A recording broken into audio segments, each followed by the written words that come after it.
Hoy lo que les voy a hablar va a ser sobre la prevención de neumonía enzootica en edades tempranas. Entonces vamos a empezar haciendo un repaso sobre los principales aspectos clínicos lesionales y también económicos de la enfermedad, para luego centrarnos en las medidas de control en esas edades tempranas. Bueno, como ya sabéis, Mycoplasma pneumoniae es el agente primario de la neumonía enzootica porcina, uno de los principales actores del complejo respiratorio porcino, prevalente en la mayoría de explotaciones porcinas de todo el mundo y una causa significativa de pérdidas económicas, sobre todo por una disminución de los parámetros productivos y un aumento de los costes de medicación. ¿Cómo ejerce su acción patógena? Pues ya sabéis que este es un agente que se va a unir a los cilios de las células respiratorias. Se une, como veis aquí, a los cilios de las células respiratorias y lo que va a provocar va a ser su caída. Al caerse los cilios, lo que se va a alterar va a ser el aparato mucociliar. El aparato mucociliar ya sabéis que está formado por los cilios de las células respiratorias y el moco que secretan las células caliciformes y las glándulas mucosas. Ese moco se sitúa sobre los cilios, se pegan los agentes patógenos, partículas de polvo que van entrando por el aire y esos cilios los expulsan. Por eso cuando se caen los cilios, ese moco con esas partículas no puede ser expulsado y lo que se va a dar lugar sobre todo es a la aparición de infecciones secundarias por bacterias que podamos tener ahí en el aparato respiratorio. Otro aspecto importante de su acción patógena es la modulación que realiza Mycoplasma del sistema inmunitario. ¿Qué es lo que va a hacer? Pues va a provocar que algunas células del aparato respiratorio, como macrófagos, como algunos neutrófilos y algunos linfocitos, comiencen a provocar o a producir de forma masiva citoquinas.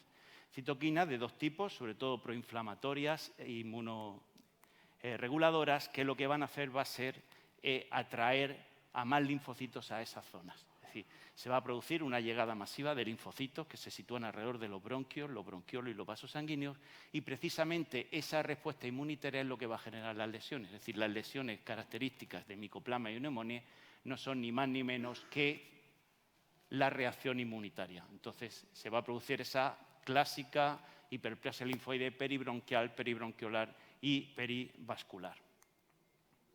¿Qué lesiones produce? Son unas lesiones que ya conocéis. El modelo es un modelo de neumonía broncointesticial y las lesiones son las porciones cranioventrales. Son las porciones cranioventrales porque al ser un agente que entra vía erógena, esa entrada va a provocar que caigan los agentes hacia esta zona del pulmón y ahí se produzcan las lesiones. La zona lesionada, vamos a ver que no va a tener un aumento muy manifiesto del tamaño. Esto va a ser una imagen que luego nos puede ayudar en el diagnóstico diferencial, como vamos a ver. Si tenemos un esquema, esto es un esquema de lo que sería un alveolo pulmonar, pues lo que hace Mycoplasma es que se pega a los cilios, provoca su caída y entonces esas células que aparecen ahí como respuesta, esos neutrófilos, esos linfocitos y esos macrófagos van a provocar con esas citoquinas la llegada masiva de esos linfocitos alrededor de los bronquios y de los bronquiolos. Y va a dar lugar a estas lesiones, a esas neumonías broncointesticiales caracterizadas por esas áreas de consolidación en las porciones cranioventrales. Como hemos dicho, el aumento de tamaño de la zona lesionada no es muy manifiesto con respecto al parénquima normal. En los procesos más agudos son de color más rojo y conforme se van cronificando, esas lesiones van a pasar a un color más marrón a grisáceo. Como hemos visto, a nivel microscópico se produce esa hiperplasia linfoide. Aquí tenemos arriba, el puntero no va muy bien, arriba tenemos unas... creo que tengo yo otro puntero, a ver si funciona.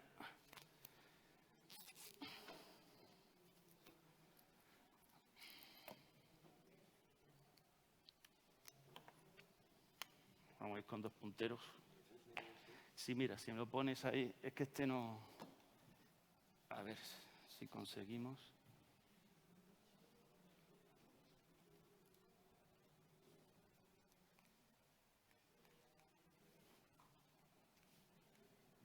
Ahora... No, es la pantalla, no es... No, en la pantalla el puntero no va. No. Vale, gracias.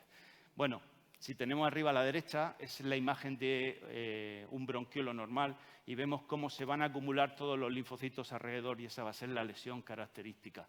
Ese acúmulo de linfocitos puede llegar incluso a cerrar las luces bronquiales y a provocar el colapso del pulmón. Diagnóstico diferencial. Pues tenemos que hacer un diagnóstico diferencial con otros agentes que van a provocar también una neumonía broncointersticial, como el virus de la gripe. Son lesiones macroscópicamente muy similares, pero que vamos a ver que la lesión microscópica va a ser diferente, porque en este caso lo que se produce va a ser la necrosis de las células del epitelio. No provoca la caída de los cilios, sino que provoca la necrosis de la propia célula epitelial. Y luego tenemos que hacer diagnósticos diferenciales también con las bronconeumonías purulentas, porque son bacterias que van a entrar también vía erógena, por lo tanto las lesiones van a estar localizadas en el mismo sitio. Pero en este caso sí va a haber un aumento más manifiesto de la zona dañada. ¿Por qué? Porque las células inflamatorias se van a situar en las luces bronquialveolares. Entonces, al llenar las luces de bronquios y bronquiolos, sí va a haber un aumento más significativo de la zona lesionada con respecto al parénquima normal. Sobre todo en edades tempranas, tenemos que hacer un diagnóstico diferencial de las lesiones producidas por bordetella bronquiséptica.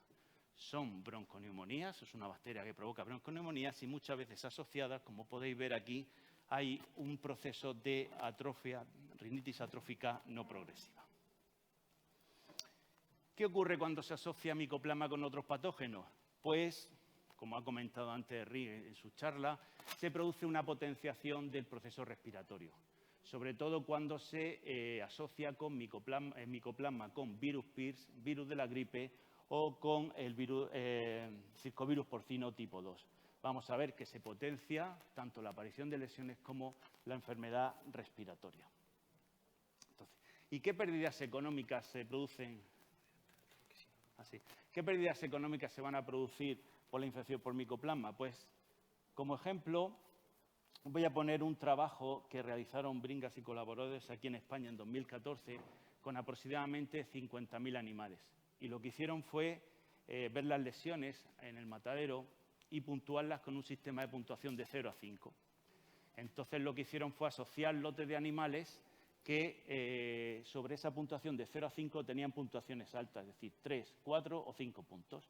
Entonces dijeron, lotes de animales con menos de un 5% de pulmones con puntuaciones de 3, 4, 5. Luego, entre el 5 y el 12,5, entre el 12,5 y el 25 y más del 25.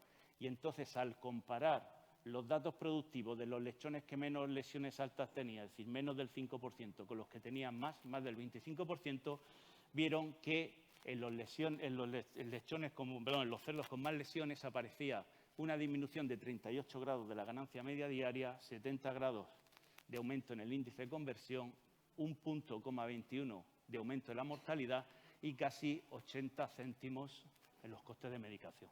Esto para que nos demos una idea de la importancia que tiene esta infección desde el punto de vista económico.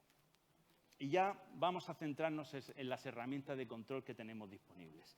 Y para empezar, las más básicas, manejo y control ambiental. Son medidas tan básicas como el todo dentro, todo fuera, vaciado, limpieza y desinfección, minimizar situaciones de estrés, evitar variaciones de edad, control de temperatura, ventilación, polvo, etcétera, etcétera. Y sobre todo, y como bien ha dicho Enrique, la bioseguridad. Es importante para esta y para todas las enfermedades.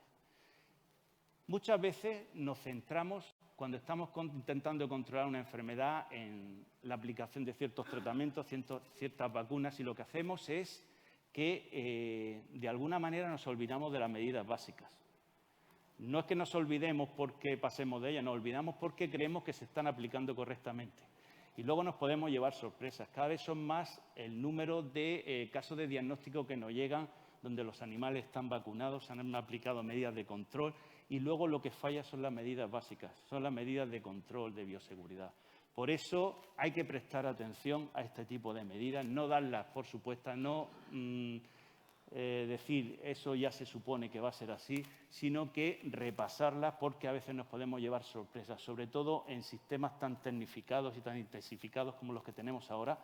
Cualquier fallo, por pequeño que sea, puede generar un problema bastante grande. También se han utilizado para la lucha frente al micoplasma los antimicrobianos.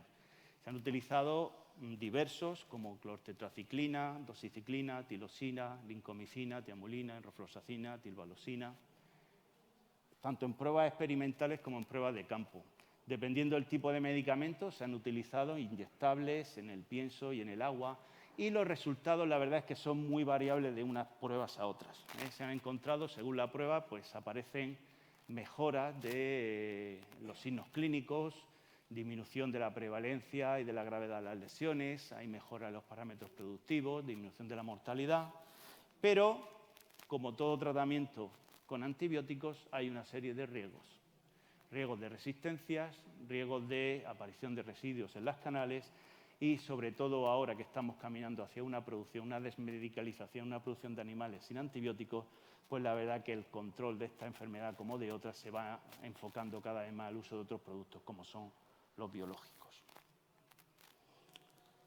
Productos biológicos, vacunas. Las vacunas comerciales, pues la mayoría son bacterinas. Son bacterias inactivadas con adyuvantes. La mayoría se han hecho a partir de la cepa de referencia, que es la cepa J. Como todos sabéis, hay de dosis única, dosis doble, combinadas con circovirus porcino tipo 2, de administración intramuscular o administración intradérmica. Y también existen vacunas atenuadas comerciales, pero de momento solo se están comercializando una de ellas en México, que es de aplicación intranasal, y otra en China, que es de aplicación intrapulmonar. Y también hay una serie de trabajos que se están publicando sobre el desarrollo de nuevas vacunas de nueva generación. Sobre todo se están utilizando vacunas con vectores, utilizando como vectores virus como el adenovirus o algunas cepas de salmonela. Se están haciendo también pruebas con vacunas de subunidades y con vacunas de ADN. Y de momento los resultados que se tienen son resultados previos, resultados experimentales, pero que parece ser que están dando bastante buenos resultados. Pues, como todos sabéis, las bacterinas, las vacunas comerciales funcionan bastante bien. Sí, producen una serie de mejoras, la ganancia media diaria entre el 2 y el 8%, en el índice de conversión entre el 2 y el 5%, menos signos clínicos, menos mortalidad, menos costes de medicación, menos tiempo en alcanzar el matadero, menos variaciones de pesos en el matadero, menos prevalencia y gravedad de lesiones, menos organismos en el tracto respiratorio. Es importante recordar que las vacunas no eliminan micoplasma del tracto respiratorio, disminuyen su concentración, pero ninguna vacuna llega a eliminarlo. Por lo tanto, si hay menos concentración de micoplasma del tracto respiratorio en los animales, también el nivel de infección de la granja será menor. Y cuando hablamos de vacunación, ¿qué es lo que consideramos una vacunación temprana? Pues una vacunación temprana sería la vacunación de lechones de menos de 4 semanas de edad.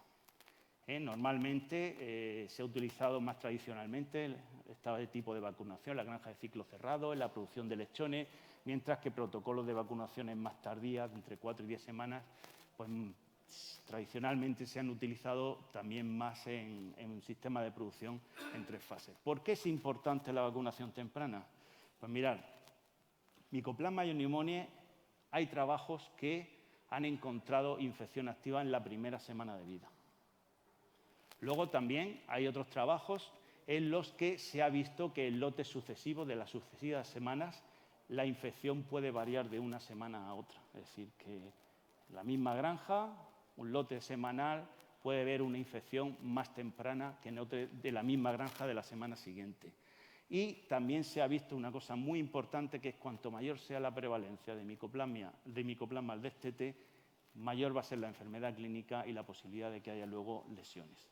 Además, si hacemos una vacunación temprana, también lo que vamos a tener es menos probabilidades de que haya otros agentes que nos estén infectando a los animales, por ejemplo, virus PIRS, por ejemplo, circovirus o, por ejemplo, Streptococcus suis. Pero, como toda vacunación, existe una serie de factores que podrían influir en la eficacia. Entonces, ¿qué factores nos pueden influir en la eficacia de una vacunación temprana? Pues vacuna de 2 dosis frente a vacuna de 1 dosis, la presencia de anticuerpos maternales, situaciones de estrés, coinfecciones con otros patógenos respiratorios, es decir, casos de complejo respiratorio porcino, otras infecciones en el momento de la vacunación o la diversidad de cepas de Mycoplasma pneumoniae, es decir, las divergencias antigénicas entre cepas. Y vamos a revisar cada uno de estos factores para ver sus ventajas y sus inconvenientes. En cuanto a la vacuna de 2 dosis frente a la de 1 dosis, pues hay numerosos trabajos que nos indican que las 2 vacunas son efectivas en la lucha frente a Mycoplasma pneumoniae. E incluso trabajos que recopilan un montón de pruebas realizadas a nivel experimental, a nivel de campo, y tanto las vacunas de 1 como de 2 dosis funcionan en la lucha frente a la neumonía enzootica. Actualmente, ¿qué se utilizan más? Pues se utilizan más las de 1 dosis, pues ¿por qué? Porque hay un ahorro de mano de obra y porque al ser solo 1 dosis se encaja mejor en todo lo que sería el funcionamiento de la granja. Es más fácil encajar una vacunación que encajar 2 vacunaciones. Pero en este caso influiría más la pericia, la habilidad del vacunador.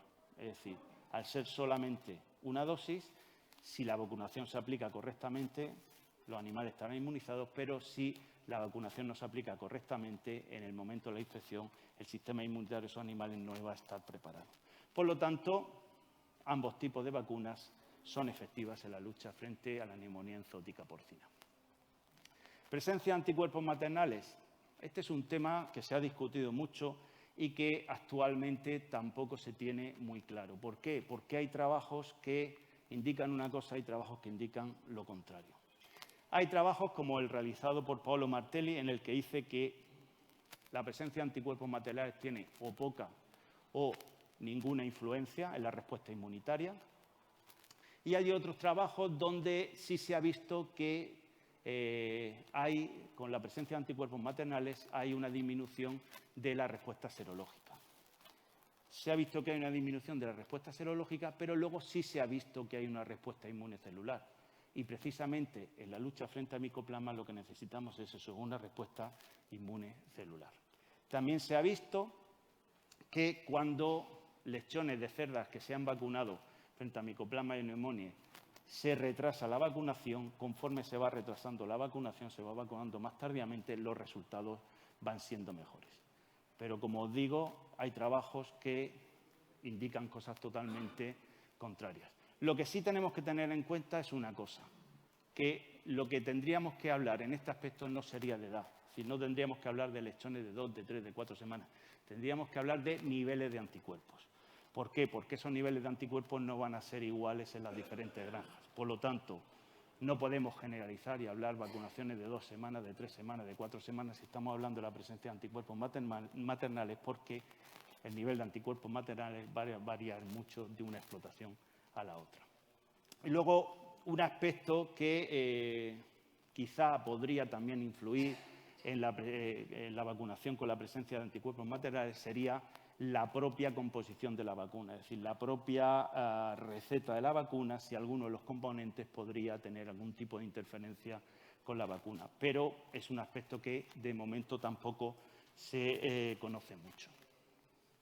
Otro aspecto serían las situaciones de estrés. Lógicamente, es una práctica común aprovechar que se hace cualquier tipo de manejo en la granja para vacunar los animales, por ejemplo, el destete.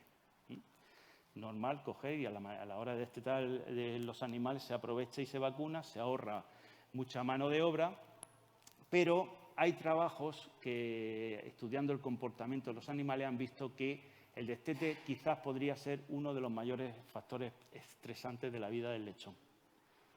Por lo tanto, podría influir negativamente en los resultados de la vacunación. A este respecto, Arsenakis y colaboradores lo que hicieron fue comprobar si vacunando 3 días antes del tete y vacunando en el destete había algún tipo de diferencia. Entonces, unos lotes los vacunaron 3 días antes y otros lotes de animales los vacunaron en el momento del destete y sí vieron que había menos lesiones y había mejores parámetros productivos en los animales que se vacunaban 3 días antes.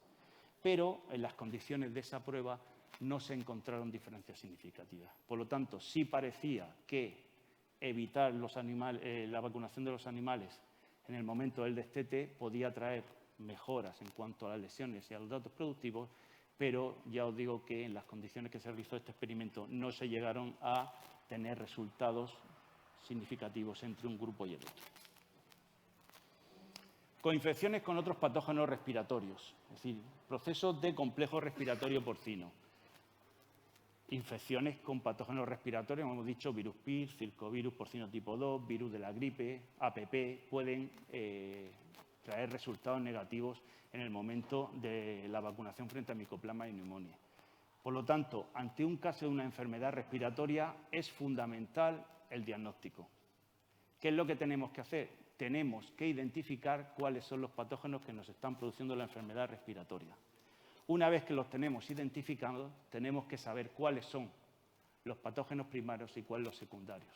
Sí, cuáles son los patógenos primarios, cuáles son los que nos están generando por sí mismos la enfermedad y enfocar todo nuestro esfuerzo en controlar esos patógenos. Puede ser que en un momento determinado no sea micoplasma y neumonía el agente que esté generando el problema respiratorio. En ese caso nos centraríamos en intentar controlar ese patógeno para luego controlar la enfermedad respiratoria y no tener problemas a la hora de vacunar a los animales frente a micoplasma y neumonía. Por lo tanto, fundamental, casos de complejo respiratorio porcino, diagnóstico, identificación de patógenos y la identificación de cuáles son los patógenos primarios y cuáles son los secundarios. Y enfocar nuestro esfuerzo en controlar los patógenos primarios. Otro aspecto sería otra serie de infecciones en el momento de la vacunación. Hay trabajos que se han publicado que, por ejemplo, infestaciones con Ascaris sum o incluso la presencia de micotoxinas ha provocado un funcionamiento deficiente de la vacuna frente a micoplasma y neumonía. Pero de lo que más trabajos hay hasta el momento sería sobre su interacción con el virus PIRS. Estudios de Eileen Tucker, de Iowa State, lo que hicieron fue infectar los animales con la cepa americana y luego vacunar los animales también con la cepa americana y vacunar a la vez frente a micoplasma y neumonía. Cuando se producía o la infección o la vacunación en el mismo momento, con la vacuna viva, se provocaba una disminución de la eficacia de la vacuna de micoplasma y neumonía. Es decir, la vacuna de micoplasma y neumonía era incapaz de disminuir las lesiones provocadas por el patógeno. Pero estudios posteriores vieron que si se separaban las vacunaciones, es decir, la vacunación viva de PIRS se separaba de la de micoplasma, vieron que en esas condiciones ya la vacuna de micoplasma volvía a tener la eficacia que se le suponía. Esto con el genotipo americano. Con el genotipo europeo, pues las investigaciones que se han realizado experimentalmente han visto que pasaba todo lo contrario. Se producía como un efecto acumulativo, es decir, se provocaban mejoras tanto en una vacuna, los resultados de una vacuna como de la otra. Al vacunar a la vez con la vacuna frente a PIRS que la vacuna frente a micoplasma y neumonía. Pero esos resultados experimentales, cuando se intentaron reproducir a nivel de campo, ya no eran tan llamativos como se había producido a nivel experimental. Por tanto, en el caso de utilizar vacunas vivas frente a otros patógenos, hay que tener mucha precaución a la hora de mezclarlas, porque quizá no vamos a obtener los resultados los resultados esperados. Aquí vemos que hay experimentos que dicen cosas totalmente contradictorias, de uno a otro los resultados son totalmente contradictorios. Por lo tanto, en el caso de mezclar las vacunas, tener mucha precaución por lo que pueda pasar. Y por último, el último aspecto sería la diversidad de cepas de micoplasma y neumonía, es decir, las variaciones antigénicas entre las cepas de micoplasma. A este respecto, trabajos realizados por Villarreal y colaboradores lo que han visto es que la homología entre la cepa vacunal no da mejores resultados que cuando se utiliza la vacuna con cepas con mayor diferencia antigénica. Es decir, los resultados de protección eran exactamente los mismos cuando se utilizaba una vacuna homóloga que cuando el reto era contra una cepa que era heteróloga con respecto a la vacuna. Lo que sí vieron este grupo de investigación es que la vacunación funcionaba mejor cuanto más patógena fuese la cepa. Es decir, que cepas patógenas los resultados eran mejores que si se utilizaban las vacunaciones homólogas. Por lo tanto, los resultados de este grupo de investigación indican que la homología entre la cepa de la vacuna y la cepa de campo no nos va a dar mejores resultados que si las cepas son más heterólogas. Por lo tanto, este no sería un aspecto que no influiría en la vacunación. Por tanto, podemos resumir que la vacunación temprana es una herramienta muy eficaz en la lucha frente a micoplasma y neumonía, pero no es la única medida de control. Nunca debemos de olvidarnos de las medidas básicas de manejo, control ambiental, bioseguridad, aclimatación de primíparas, etc. Y ya para terminar, dejar una serie de mensajes. Primero, los que acabamos de decir, la vacunación temprana es una herramienta eficaz en el control de la neumonía enzootica porcina. Existen factores relacionados con la vacunación que pueden influir en su eficacia y, como vemos, de manera diferente en las diferentes explotaciones, por lo tanto, no existen protocolos únicos. Tenemos que adaptar los protocolos a las condiciones de nuestra explotación. Y, por último, que también lo acabo de decir, la vacunación no lo es todo. No debemos olvidarnos nunca del manejo, del control ambiental y, cómo no, de la bioseguridad. Y con esto termino y muchas gracias por la atención.